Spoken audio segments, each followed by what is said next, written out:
빌립보서 2장 19절부터 30절까지 말씀입니다. 신약성경 320페이지 빌립보서 2장 19절부터 끝절 30절까지 말씀입니다. 우리 19절부터 한 목소리를 같이 봉독하겠습니다.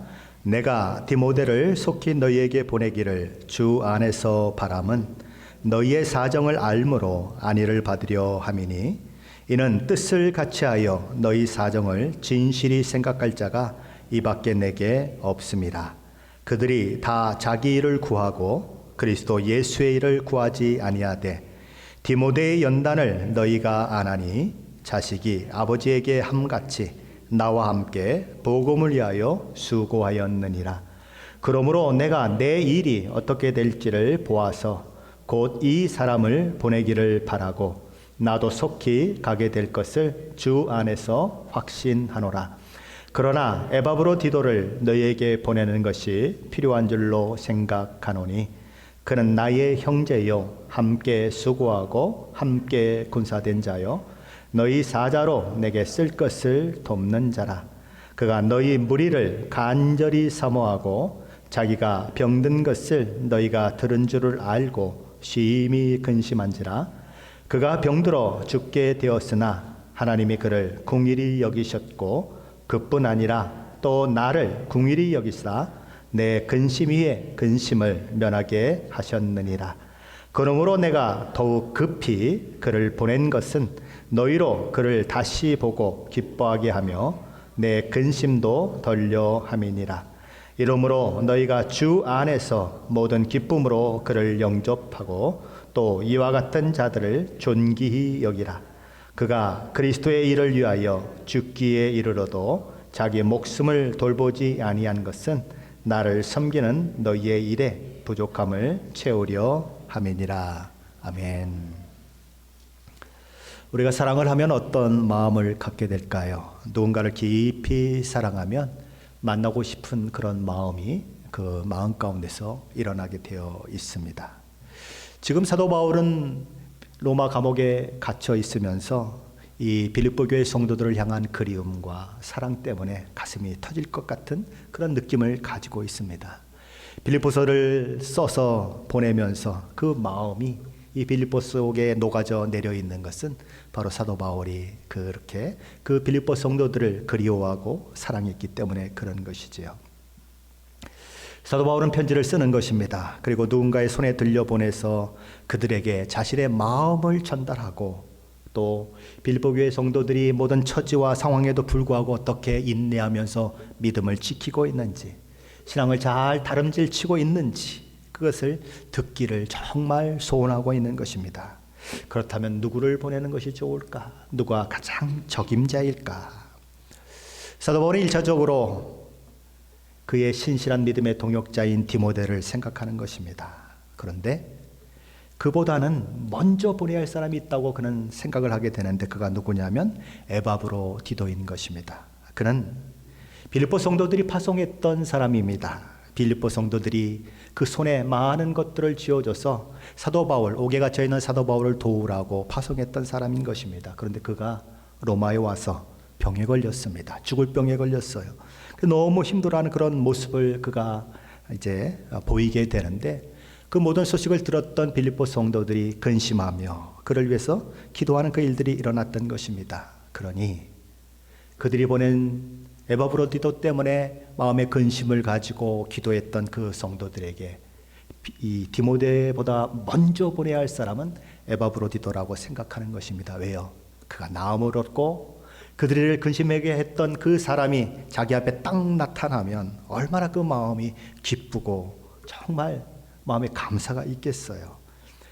사도 바울은 바로 그것을 생각하며 에바브로디도를 먼저 급히 보내기로 결정을 하는 것입니다. 그러면서 빌립보 교회에 그가 도착하거든 주 안에서 모든 기쁨으로 그를 영접하라고 그를 존귀히 여기라고 사도 바울은 말하는 것입니다. 그것이 오늘 저희가 읽었던 본문의 내용인 것입니다. 비교적 간단한 내용을 담고 있어요. 근데 이 본문은 굉장히 쉽고 간단한 내용을 담고 있지만 굉장히 중요한 진리를 또한 담고 있다는 것을 우리는 기억해야 한다는 것입니다. 하나님께서 어떤 사람을 쓰시는가? 예수의 사람은 도대체 어떤 사람인가? 오늘 사도 바울이 디모데를 추천하면서 그리고 에바브로 디도를 추천하면서 그 사람에 대해서 이야기하는 그 내용 속에 그 사실이 적혀 있습니다. 어떤 사실이요? 누가 하나님께 쓰임 받는가? 예수의 사람은 도대체 어떤 모습, 어떤 태도, 어떤 자세를 가지고 살아가는 사람인가? 그것을 잘 보여주고 있습니다. 자, 그렇다면 디모데는 어떤 사람이었을까요? 오늘 본문 빌립보서 2장 19절 20절 말씀입니다. 우리 다시 한번 함께 읽어보겠습니다. 19절 20절입니다. 내가 디모데를 속히 너희에게 보내기를 주 안에서 바람은 너희의 사정을 알므로 안위를 받으려 함이니 이는 뜻을 같이하여 너희 사정을 진실히 생각할 자가 이밖에 내게 없음이라. 첫째로 디모데는 어떤 사람입니까? 바울과 함께 뜻을 같이 했던 사람이다. 빌립보 성도들의 사정을 진실히 생각할 사람이 바로 이 사람밖에 없다고 생각할 정도로, 누가요? 사도 바울이 생각할 정도로 사도 바울에게 전폭적인 지지와 신뢰를 받았던 사람이 누구냐? 바로 디모데였다는 것입니다. 디모데는 사도 바울과 함께 빌립보 교회를 개척했던 멤버입니다. 누구보다 빌립보 교회 성도들을 잘 알고 있는 사람들입니다. 그래서 빌립보 성도들을 향한 마음이 바울과 똑같은 마음이었다는 거죠. 바울이 그들을 생각하고 아끼는 것처럼 디모데도 그들을 생각하고 아끼는 사람이었다는 것입니다. 둘째로 디모데는 자기 일을 구하고 정작 그리스도의 일을 구하지 않는 여러 사람들과 구별되는 사람이라고 사도 바울은 얘기합니다. 그는 예수의 사람이었습니다. 자기 일이 아니라 그리스도의 일을 구하는 사람이었습니다. 우리 21절 말씀인데 다시 한번 같이 읽습니다. 21절입니다. 그들이 다 자기 일을 구하고 그리스도 예수의 일을 구하지 아니하되. 디모데와 비교되는 사람들이 있는 것입니다. 자기 일을 구하는 사람, 자신을 위해서는 열정적이지만 주님의 사역을 위해서는 냉랭한 사람, 자기 일을 구하는 사람인 것입니다. 사도 바울은 그런 사람을 신뢰할 수 없다고 말하는 것입니다. 빌립보 교회 성도들의 사정을 아는 그 일을 위해서 그런 사람에게는 심부름을 시킬 수 없다고 생각하는 것입니다. 사도 바울은 그와 같은 사람은 하나님의 일을 감당하는데 적합지 않다고 생각하는 것입니다. 그런데 디모데는 그와는 다른 사람이었다는 거죠. 디모데에게 있어서 우선순위는 언제나 주의 일이었습니다. 디모데는 참으로 그리스도와 교회의 유익한 일꾼이었습니다. 디모데는 바울이 전폭적으로 믿고 무슨 일이든지 맡길 수 있는 헌신된 일꾼이었다는 것입니다. 그래서 디모데를 택하게 되는 것입니다. 일반적으로 열심을 내는 우리 성도들이 있습니다. 그들은 다 누구나 이런 생각을 하죠. 내가 주의 일에 열심을 다하고 있지라고 생각을 합니다. 그러나 그들이 정말 주를 위해서 열심을 내고 있는지 아닌지를 어디서 알게 됩니까? 자신의 이해관계와 충돌이 일어날 때 알 수 있습니다. 내가 정말 주의 일을 한다면 내 이익과 충돌이 일어나도 주의 일을 해야 맞습니다. 그렇죠? 그런데 내 이익과 충돌이 일어나면 주의 일을 언제든지 팽개쳐버리는 사람들이 종종 있습니다. 세상적 가치와 성경의 가치가 충돌할 때 세상적 유익을 위해서 성경적 가치를 내던지는 사람, 적당히 타협하며 살아가는 사람들이 참으로 많은 것입니다. 그런데 디모데는 성경적 가치와 충돌을 일으키는 것이 자기 안에 일어나면 그것이 무엇이든지 포기할 수 있었던 사람이라는 거예요. 그렇게 하면 분명히 자신에게 손해가 됩니다. 그런데 그것을 뻔히 알면서도 그리스도를 위해서라면 그 손해를 감당했던 사람이 누구냐? 디모데였다는 것입니다. 어떻게 그럴 수 있었을까요? 그 이유는 다른 데 있지 않습니다. 그에게는 언제나 하나님의 뜻과 십자가의 복음의 가치가 우선순위였기 때문에 그런 것입니다. 셋째로 디모데는 어떤 사람으로 소개되는가? 연단받은 사람이라고 소개됩니다. 21절 상반절 말씀에 보면 사도 바울은 디모데의 연단을 너희가 아나니라고 적고 있습니다. 과거에 금화나 은화가 통용됐던 그런 시대가 있었습니다. 은화나 금화가 사용되는 데 있어서 가장 중요한 것은 무엇이겠습니까? 그 동전의 무게입니다. 금화인데 금의 양이 부족하거나 은화인데 은의 양이 부족하면 그 가치는 본래 가지고 있던 가치보다 떨어질 수밖에 없습니다. 그래서 그 무게를 검증하는 것이 굉장히 중요했습니다. 그 바로 은하나 금화의 무게를 검증한다는 말이 오늘 연단이라고 하는 말과 같은 의미로 사용되고 있는 것입니다. 또한 초대교회 시절에 공직자들의 그 후보를 검증하는 그 의미로서 이 연단이란 말이 사용되기도 했습니다. 그러므로 여기 디모데 연단을 너희가 안 하니라고 하는 말은 디모데가 여러 시험에 검증된 성품의 소유자라고 하는 것을 너희가 이미 알고 있지 않느냐라고 이야기하는 것입니다. 디모데는 이미 검증된 사람입니다. 한두 번도 아니고 여러 시험을 거쳐서 좋을 때만 아니고 싫을 때도 나쁠 때도 어려울 때도 그는 누가 봐도 인격이 검증된 사람이다. 그것이죠. 넷째로 디모데는 자식이 아버지를 대함같이 사도 바울을 섬겼던 사람입니다. 디모데가 아들이 아버지에게 하듯이 바울에게 극진한 존경과 예의를 가지고 대했다는 말입니다.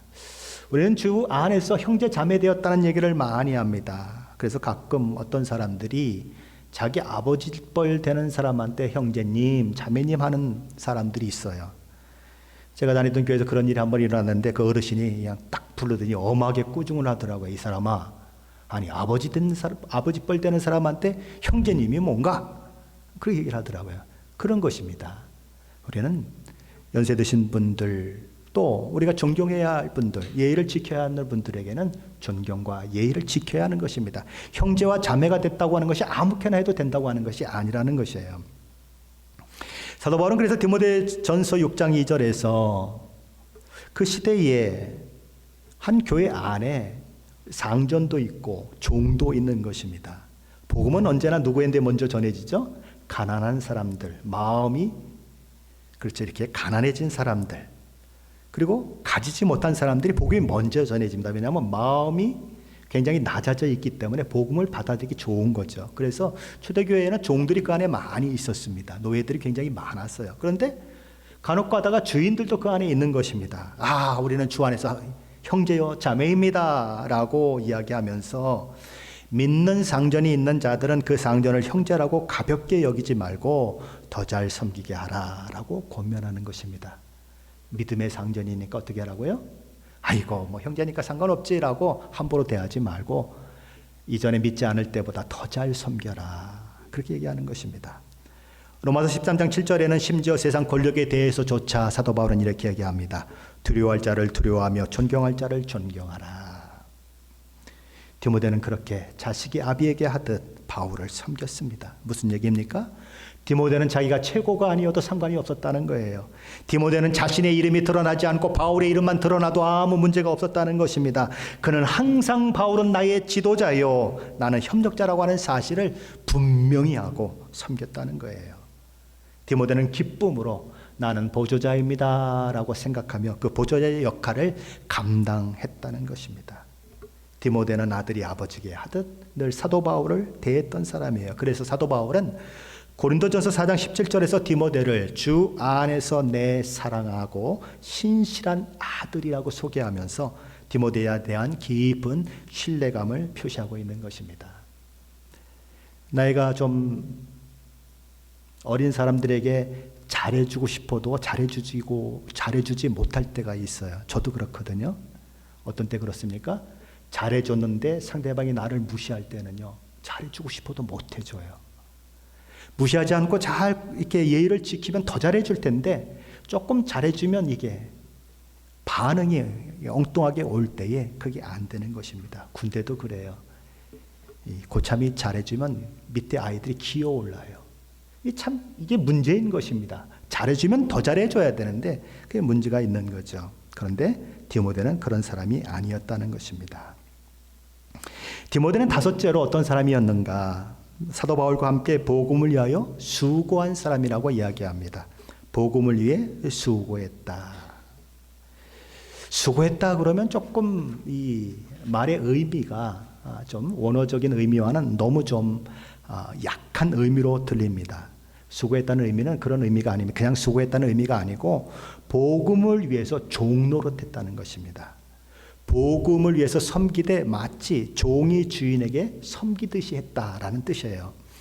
죄업으로 죽은 인간을 위해서 우리 주 예수 그리스도는 종의 형체를 가지고 이 땅에 오셨죠. 성자 하나님이시지만 인간의 형체를 가지고 이 땅에 오셔서 우리를 섬겨주시고 우리를 위해서 십자가에 죽으셨습니다. 디모데가 바로 그 본을 따랐던 사람이라는 거죠. 마치 종처럼 섬기며 생명을 살리는 복음에 헌신했던 사람이었다라는 것입니다. 이렇게 5가지 디모데에 대한 특징이 있습니다. 그것이 사도 바울의 디모데를 평가하는 평가요. 사도 바울이 디모데를 선택해서 빌립보 교회에 보내고자 하는 그 이유인 것입니다. 그런데 사도 바울은 그 디모데를 보내기에 앞서서 급히 에바브로디도를 먼저 빌립보 성도들에게 보내야 한다고 생각하는 것입니다. 에바브로디도는 빌립보 교회 성도들이 보낸 사람들이에요. 아까도 얘기했지만 그의 손에 많은 것들을 쥐어줘서 사도 바울을 섬기라고 로마에 보내진 사람입니다. 그런데 그가 빌립보 성도들을 대신해서 바울을 끔찍히 섬기면서 바울과 함께 복음을 위해 수고하다가 그만 병에 걸려 죽을 지경이 되었습니다. 이런 사정은 곧 빌립보 성도들이 알려지고 빌립보 성도들은 병에 걸려 사경을 헤매고 있는 에바브로디도 때문에 근심하는 것입니다. 근심하며 하나님 앞에 기도하는 것입니다. 그것을 너무나 잘 알고 있었던 바울은 그 죽을 고비를 넘기고 건강을 회복한 에바브로디도를 빌립보 교회에 먼저 급히 보내야 한다고 생각하는 것입니다. 건강을 회복한 에바브로디도의 모습을 보고 빌립보 성도들이 막 기뻐하며 그를 안고 막 그렇게 눈물 흘리고 그럴 모습을 생각만 해도 이 사도 바울의 마음은 벅차오르는 것입니다. 그래서 그 기쁨을 그들에게 줄 수 있어야 되겠다라고 생각하며 사도 바울은 에바브로디도를 먼저 보내는 것이죠. 자, 그런데 여기서 우리가 한 가지 생각해 보아야 할 것이 있습니다. 에바브로디도가 병들어 죽게 되었다는 사실은 빌립보 성도들에게도 근심이었지만 그 위대한 사도였던 사도 바울에게도 근심이 되었다는 것입니다. 사도 바울같이 능력 있는 사람이 어디 있습니까? 그의 손수건만 갖다 놔도 악기가 떠나가는 그런 놀라운 일들이 일어났던 그런 종이 아닙니까? 귀신을 명하여 나가라 그러면 나갔고 손을 얹고 기도하면 병든 자가 낫는 일들이 일어나지 않았습니까? 그런데 그렇게 수많은 기적과 병고침을 행하고 귀신을 쫓아냈던 사도 바울이었지만 자기를 그렇게 섬기고 자기를 사랑하며 함께 동역했던 에바브로디도를 고치지 못했다는 것입니다. 그래서 근심했다는 거죠. 사람들 중에는 어떤 병이든지 주께서 고쳐주실 것이라고 믿기만 하면 고침받을 수 있다고 그렇게 주장하는 사람들이 있습니다. 그들은 고침받지 못하는 이유가 우리 믿음에 있다고 이야기하면서 하나도 의심하지 말고 믿으라고 가르칩니다. 그래서 치유의 은사를 가지고 막 손을 얹고 기도하고 막 선포하지요. 당신은 나음을 얻었습니다 라고 선포합니다. 근데 실제 나음을 얻지 못했어요. 그럼 뭐라고 말합니까? 당신의 믿음 때문입니다 라고 말합니다. 당신이 믿음을 가지지 못했고 당신이 의심했기 때문에 그래서 낫지 못한 것입니다 라고 그들은 가뜩이나 낫지 못해서 마음이 아픈 사람들을 정죄하고 그럽니다. 정말 그럴까요? 정말 그럴까요? 그렇지 않다는 것입니다. 그 위대한 사도 바울도 에바브로디도를 고치지 못했다는 사실을 우리는 기억해야 하는 것입니다. 물론 우리의 믿음의 여정 가운데 기적은 종종 일어납니다. 병고침도 종종 일어납니다. 그것을 우리는 삶 속에서 체험하고 수많은 사람들이 그 간증을 하고 다니는 것은 사실입니다. 그러나 우리의 필요를 우리가 느낀다고 해서 우리가 믿음으로 기도한다고 해서 모든 병이 자동적으로 낫는 것은 아니라는 것입니다. 그럼 언제 치유가 일어납니까? 우리 주 예수 그리스도께서 내가 치유받기를 원하시는가? 우리 주 예수 그리스도께서 내가 치유받기를 원하실 때는 치유가 일어나는 것입니다. 그런데 내가 아무리 믿음이 있고 내가 아무리 병 고치는 은사가 있다고 하더라도 예수 그리스도께서 그분께서 일으키기를 원하시지 않으면 병 고침은 일어나지 않는다는 것입니다. 사도 바울이 왜 에바브로디도를 고치지 못했는가? 바로 그 이유 때문이라는 것입니다. 병 고침이 사도 바울의 능력과 사도 바울의 모든 그런 권능에 있는 것이 아니라 오직 하나님과 예수 그리스도께 있다는 것이지요. 근데 왜 누구는 병 고침을 받는데 누구는 병 고침을 받지 못할까요? 우리는 사실 그 이유를 모릅니다. 다만 우리가 아는 것은 그 같은 결정을 내리시는 분이 우리 주님이시라는 것입니다.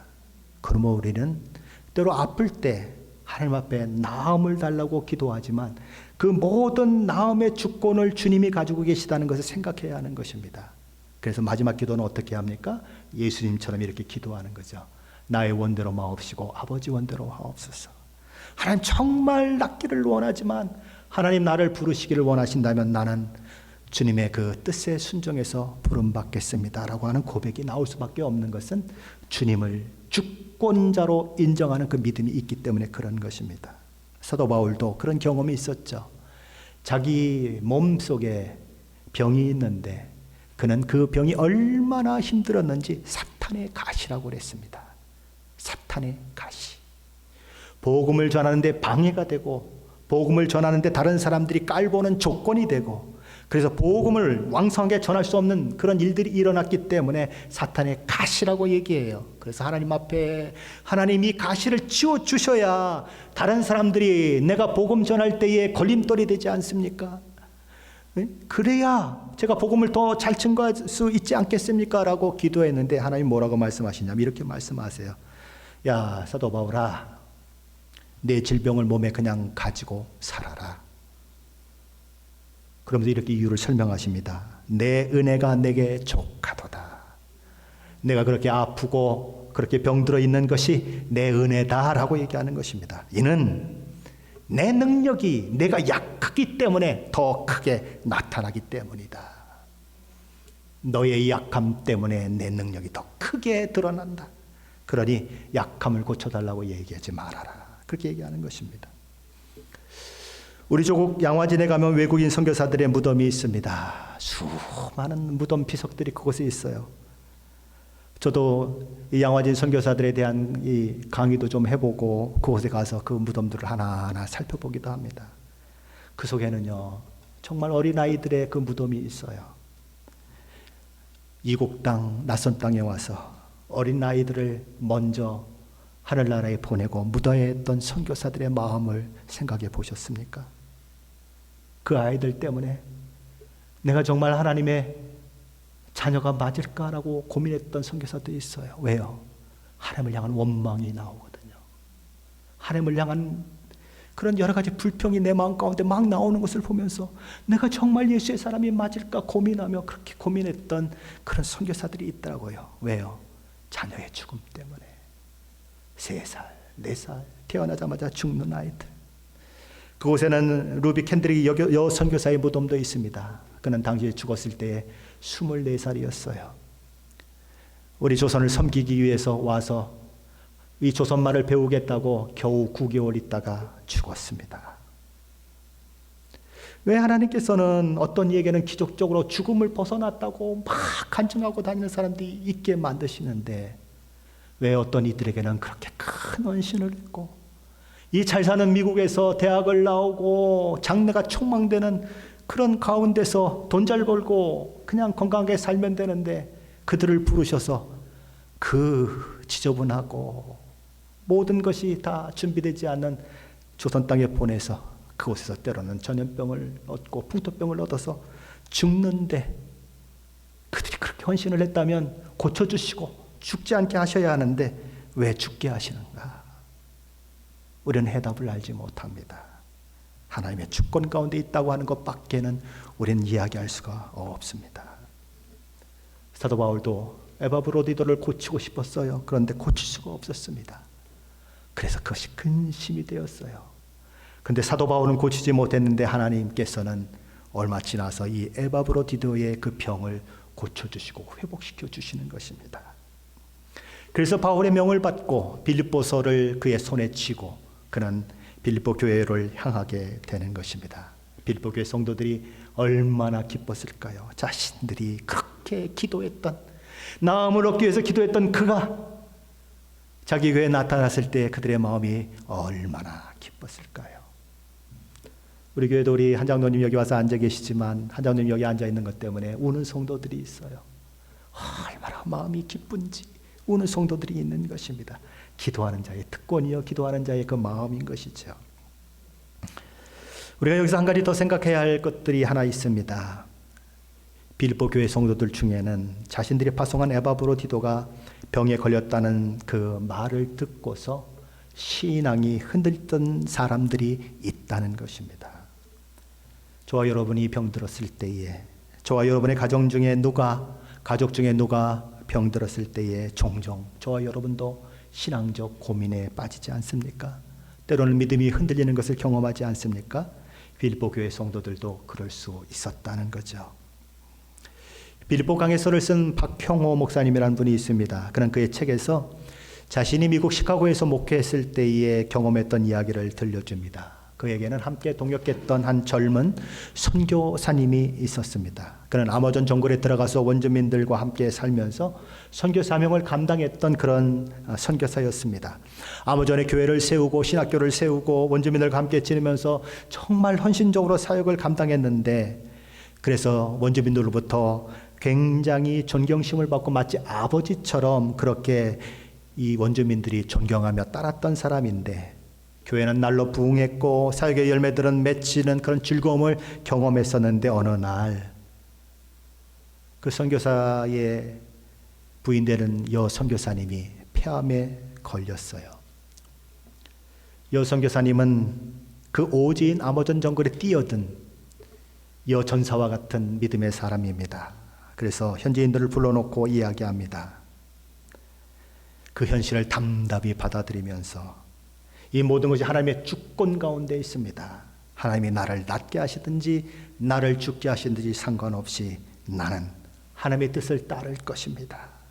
하나님이 살리시면 살 것이요 하나님이 부르시면 갈 것입니다. 이것은 하나님의 주권 가운데 있습니다 라고 그들에게 이야기합니다. 그런데 아무도 귀를 기울여 들으려고 하지 않는 것입니다. 이미 그들의 믿음은 흔들려 있는 것입니다. 여 선교사가 폐암에 죽게 되었다는 그 소식은 그들의 믿음을 뿌리채 흔들어 놓았어요. 정말 하나님이 살아계시다면 누구보다도 하나님을 사랑했던, 그리고 헌신적으로 섬겼던 선교사를 어떻게 중병에 걸려서 죽게 할 수 있느냐는 거예요. 부흥했던 교회가 완전히 폭삭해버립니다. 아무도 교회 나오려고 하지 않아요. 선교사님들이 찾아다니면서 막 얘기합니다.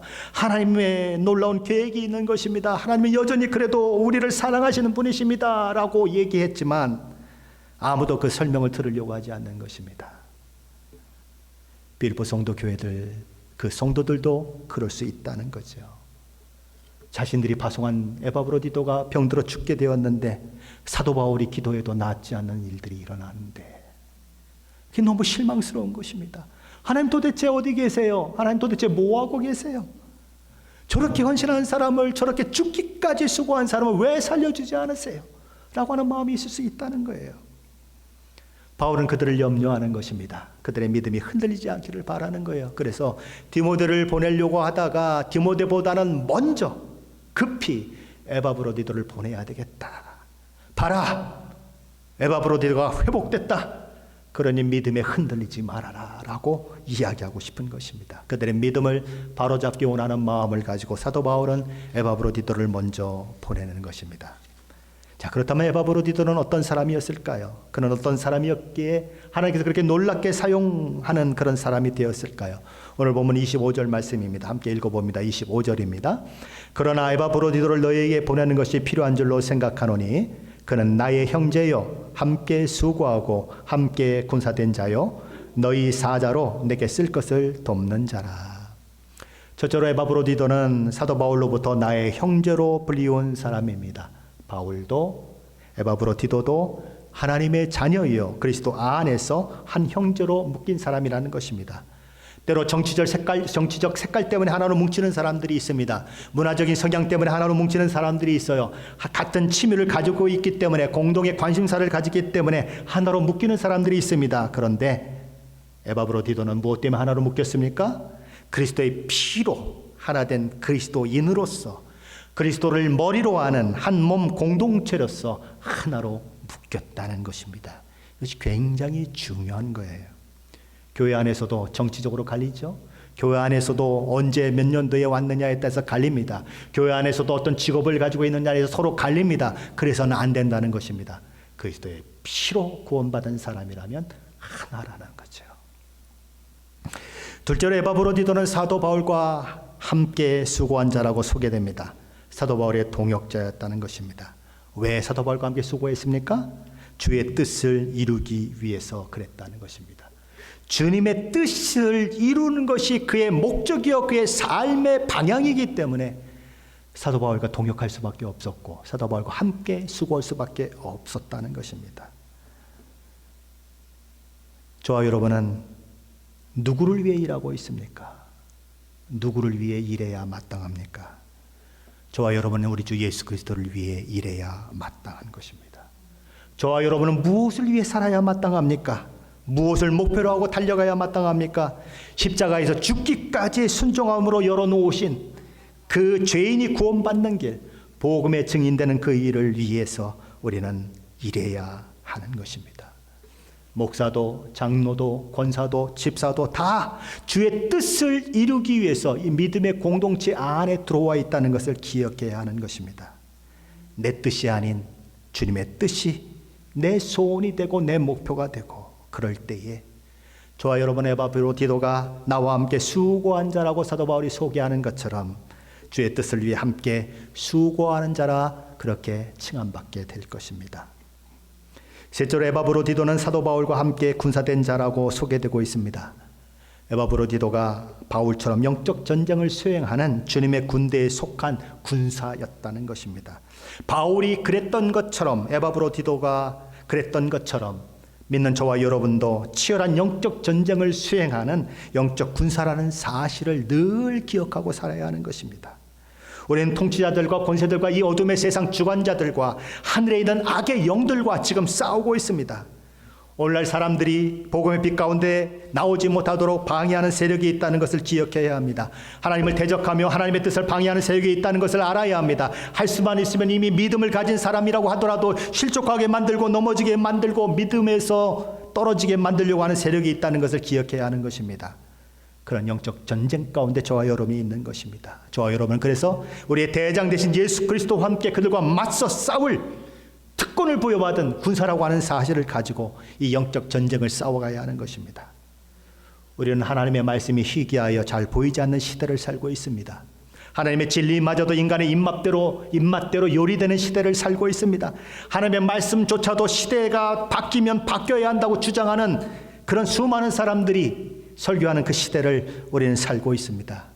그래서 세상이 하나님의 말씀은 말씀이고 또 우리가 실천해야 할 건 실천을 할 것이라고 따로 구분되는 그 시대에 우리는 살고 있어요. 우리는 그 시대 가운데 하나님의 말씀을 수호하는 그리고 진리를 지키는 우는 사자와 같이 우리를 삼키려고 달려드는 사탄과 그의 졸개들과 한판의 영적 전쟁을 싸워야 하는 것입니다. 뭘 위해서요? 하나님의 말씀을 지키기 위해서, 순전한 복음을 지키기 위해서, 이 성도들에게 단번해 주신 믿음을 지키기 위해서 우리는 하나가 되어 싸워야 하는 것입니다. 에바브로디도가 바로 그런 영적 군사였다는 거죠. 넷째로 에바브로디도는 빌립보 교회가 보낸 사역자로서 사도 바울이 쓸 것을 돕는 자였다고 그렇게 이야기합니다. 사도 바울이 여기서 사용하는 돕는 자라고 하는 이 말은 제사장을 돕는 레위인과 같은 그런 자라는 이야기입니다. 사도 바울이 에바브로디도의 그 도움을 제사를 하는 그런 의식 가운데 있는 제의적 의미로 생각했다는 것입니다. 빌립보서 4장에 가보면 사도 바울은 빌립보 성도들이 그를 위해 보낸 여러 헌물에 대해서 이렇게 적고 있습니다. 바로 뒷장에 있으니까 우리 빌립보서 4장 18절 말씀 함께 찾아봅니다. 빌립보서 4장 18절입니다. 빌립보서 4장 18절 함께 읽겠습니다. 내게는 모든 것이 있고 또 풍족한지라 에바브로디도 편에 너희가 준 것을 받음으로 내가 풍족하니 이는 받으실 만한 향기로운 제물이요 하나님을 기쁘시게 한 것이라. 분명히 빌립보 교회 성도들은 사도 바울을 위해서 여러 가지 쓸 것들을 보냈습니다. 그런데 복음을 위해서 수고하고 하나님께서 주신 사명을 위해서 달려가는 사도 바울에게 보낸 그 헌물이, 사도 바울은 무엇이라고 얘기합니까? 나에게 한 것이 아니고 하나님께 드린 것이다 라고 얘기하는 것입니다. 하나님께서 기쁘시게 받으시는 제물이다 라고 이야기하는 것입니다. 바로 에바브로디도가 바로 그런 일을 했던 사람이다라고 얘기하는 거죠. 자, 그럼 또 에바브로디도는 어떤 사람일까요? 오늘 빌립보서 2장 26절 말씀인데 26절 말씀 같이 읽어보겠습니다. 26절입니다. 그가 너희 무리를 간절히 사모하고 자기가 병든 것을 너희가 들은 줄을 알고 심히 근심한지라. 다섯째로 이 에바브로디도가 빌립보 성도를 간절히 사모하는 자라고 사도 바울은 소개합니다. 마치 부모가 어린 아이를 보고 싶어 하듯이 그가 빌립보 성도들을 간절히 보고 싶어 했다는 거죠. 사도 바울은 빌립보 성도들을 예수 그리스도의 심장으로 내가 사모한다라고 빌립보서 1장 8절에서 얘기한 적이 있습니다. 바로 그 사도 바울처럼 에바브로디도도 그러했다는 것입니다. 그는 빌립보 성도들을 진심으로 사랑했고 보고 싶은 마음으로 충만해 있었다는 거죠. 여섯째로 에바브로디도는 자기가 병에 걸려 죽게 되었음에도 불구하고 자기 병 때문에 근심하기보다 오히려 자기가 병에 걸린 것을 알고 있는 빌립보 교회 성도들 때문에 심히 근심했던 사역자입니다. 26절 하반전에 이렇게 얘기하죠. 자기가 병든 것을 너희가 들은 줄을 알고 심히 근심한지라. 에바브로디도가 자신을 파송한 빌립보 교회가 자신이 병들었다는 사실을 들었다는 것 때문에 뭐 했다고요? 심히 근심했다. 여기 심히 근심한다고 하는 이 표현은 예수님께서 십자가를 앞두시고 겟세마네로 가실 때에 제자들을 데리고 가시면서 내가 고민하여 죽게 되었다라고 얘기할 때에 그 고뇌와 슬픔을 표현하는 말로 쓰여진 그런 단어인 것입니다. 큰 낙심과 고뇌로 에바브로디도가 그렇게 고통을 겪고 있었다는 거죠. 자신이 병들었다는 것보다, 자신이 병 때문에 죽게 되었다는 것보다 그들의 고민은 뭐예요? 무엇이 더 큰 고민이었다고요? 빌립보 교회 성도들이 근심하는 것이 더 큰 고민이었다는 것입니다.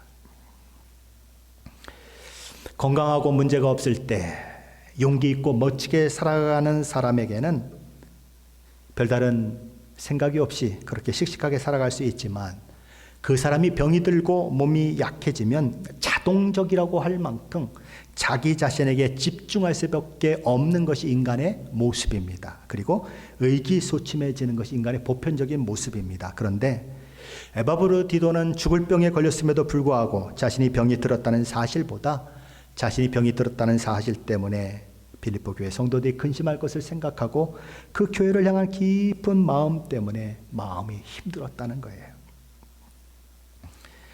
자, 그런데 우리 주님은 마태복음 6장 25절에서 이런 말씀을 하십니다. 목숨을 위하여 무엇을 먹을까, 무엇을 마실까, 몸을 위하여 무엇을 입을까 염려하지 말라. 너희는 근심하지 말라. 이 모든 근심은 세상 사람들이 하는 근심이니 하나님께 너희 쓸 것을 다 알고 계신다라고 말씀하시면서 내일 일은 내일이 염려할 것이 오늘 은혜가 내게 족하다 그렇게 얘기하잖아요. 자, 그런데 이 위대한 사도가 왜 근심을 하고 있느냐는 것입니다. 에바브로디도도 근심하고 있고 사도 바울도 그가 병들었던 것 때문에 근심하고 있는 것입니다. 아니, 우리 주님은 근심하지 말라고 얘기했는데 왜 에바브로디도도 근심하고 그 위대한 사도인 사도 바울도 근심하고 있느냐는 것입니다. 그러면 주님이 근심하지 말라고 하는 말씀을 지금 어기고 반대로 행하고 있는 것인가? 그게 아니라는 것입니다. 우리 주님은 말씀하셨습니다. 우리 주님은 삶의 주인이시다. 드레핀 백합화도 내가 입힌다. 공중에 나는 새도 내가 먹인다. 그러니 미래에 대해서 염려하지 말아라. 근심하지 말아라. 하루하루 감사하며 너희 할 일들 하라고 얘기하는 것입니다. 그런데 저와 여러분이 근심해야 할 것들이 있다는 것입니다.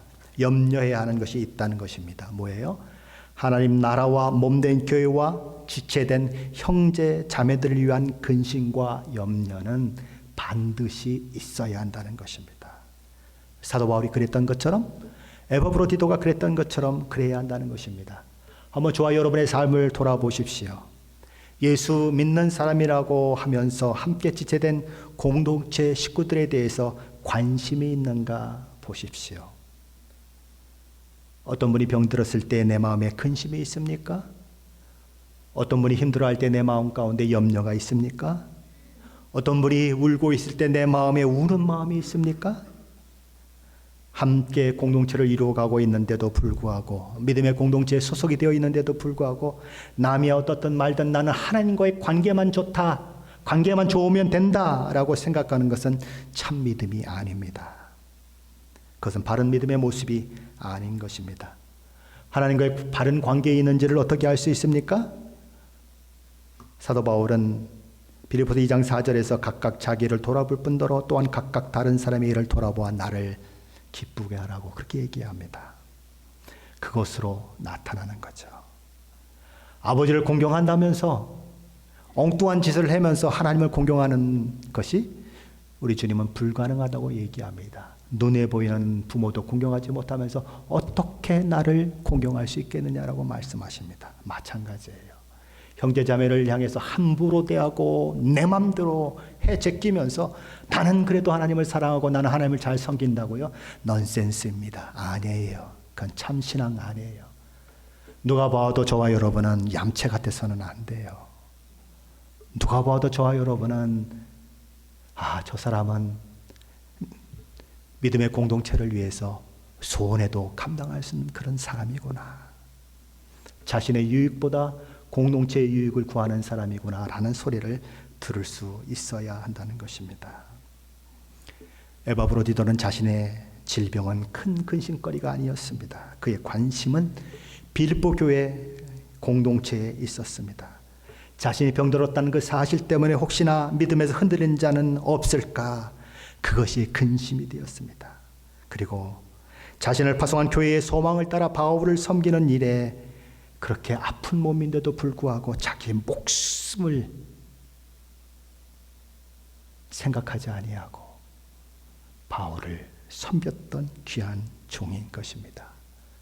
디모데와 더불어 에바브로디도는 그렇게 사도 바울이 기뻐했던 종이요, 예수의 사람, 예수로 충만했던 사람이라는 것입니다. 오늘 본문에 두 인물의 이름이 나옵니다. 디모데와 에바브로디도죠. 그런데 또 한 사람의 보이지 않는 인물이 있습니다. 누굽니까? 오늘 이 빌립보서를 기록하고 있는 사도 바울입니다. 그는 지금 로마 감옥에 갇혀 있습니다. 언제 죽을지 모르는 그런 상황 가운데 있습니다. 그런데 그 신실한 아들과 같은 디모데, 그리고 그 놀라운 믿음의 사람 에바브로디도가 자기 목숨을 던져 사도 바울을 사랑하며 섬겨주는 그 일들 가운데 얼마나 격려를 받았겠습니까? 얼마나 기쁨이 되었겠습니까? 세상을 살다 보면 한 사람의 위로자가 없어서 우울증에 걸리는 사람들이 있습니다. 한 사람의 위로자와 한 사람의 친구가 없어서 삶의 의미를 상실해버리는 사람도 있습니다.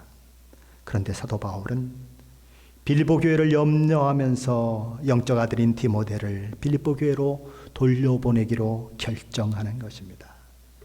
신실한 아들이라고, 사랑하는 아들이라고 고백했던 그 디모데를 돌려보내려고 생각하는 것입니다. 그리고 그것뿐만이 아니라 빌립보 교회들의 근심의 원인이 되었던 에바브로디도가 회복되었으니 그도 보내려고 하는 것입니다. 그래서 사도 바울 가까이에서 사도 바울과 동역했던 두 사람이 순차적으로 빌립보 교회를 향해서 보내지는 것입니다. 그럼 감옥에 누구만 남습니까? 사도 바울만 남는 것입니다. 다시 외로움이 찾아오고 다시 아픔이 찾아오고 함께 나눌 친구가 없는 그 상황을 맞게 되는 것입니다. 그런데 그럼에도 불구하고 자신의 유익이 아니라 빌립보 교회 성도들의 유익을 위해서, 빌립보 교회의 유익을 위해서 두 사람을 다 보내는 것입니다. 사도 바울 역시 예수의 사람이었다는 거죠. 교회 유익을 위해서 자기를 희생할 수 있는 사람, 서로를 위해서 자기 권리를 내려놓을 수 있는 사람, 서로를 위해서 자신의 귀중한 옥합을 깰 수 있는 사람, 지체들의 유익과 복을 구하는 사람, 바로 예수의 사람이 가진 아름다운 모습인 것입니다. 지난 시대의 예수의 사람이라고 불리우는 사람들은 다 그렇게 살았습니다. 저와 여러분도 예수의 사람입니까? 저와 여러분도 예수의 사람이라고 이야기할 수 있습니까? 예수의 사랑이 가슴에 흐르고 있습니까? 예수의 정신이 마음을 사로잡고 있습니까? 예수의 모습이 저와 여러분을 통해서 드러나고 있습니까? 오늘 말씀을 통해서 살펴봤던 디모데와 에바브로디도처럼, 바울처럼 예수 때문에 내 권리 내려놓고, 예수 때문에 나 손해보고, 예수 때문에 내 고통보다 다른 사람의 고통을 더 크게 생각하고, 예수 때문에 참된 의미를 발견하고, 예수 때문에 죽든지 살든지 상관없습니다. 주님의 이름만 높임을 받으신다면 나 기꺼이 죽겠습니다. 주님이 살아 이 고난을 감당하라고 하신다면 내가 살아 이 고난을 감당하겠습니다. 예수의 사람입니다. 저도 여러분도 바로 이런 예수의 사람으로 세워지시기를 예수 그리스도 이름으로 간절히 축원합니다.